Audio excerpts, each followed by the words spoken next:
Miguel Delaney posted something earlier on that I kind of think we have to talk about a little bit because it will impact us. So, Miguel Delaney said, calendar set for further chaos as the AFCON is set to be moved to late December, between late December and late January, due to the Club World Cup overlapping with the Premier League Christmas schedule. It may also require a FIFA rule change for clubs to release players twice in 1 year, because currently clubs don't have to release a player for international tournaments more than once a year. For a tournament, that being the key word. But if they want to move the AFCON, then they're going to have to change the rules again. And all of this is because of FIFA's greed. All of this is because they're trying to cram in a tournament that has already been threatened with legal action because nobody's thinking about the player welfare, and they're still trying to cram it in. And now they're kicking along another tournament, and that's going to fuck over Premier League or European clubs as well.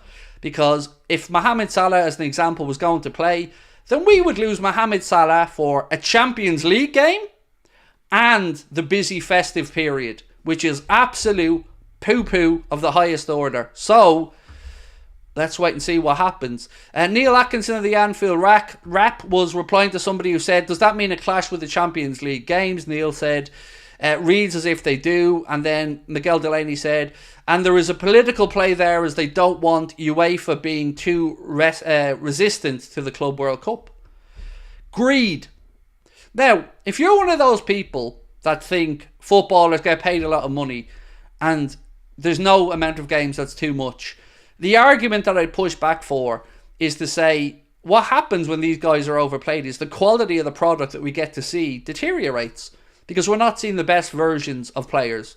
I think the best example in recent times I can give is the Champions League final between Inter Milan and Manchester City. We both know the football those two teams played on the way to the final and what they were capable of, but the final, it was horrible.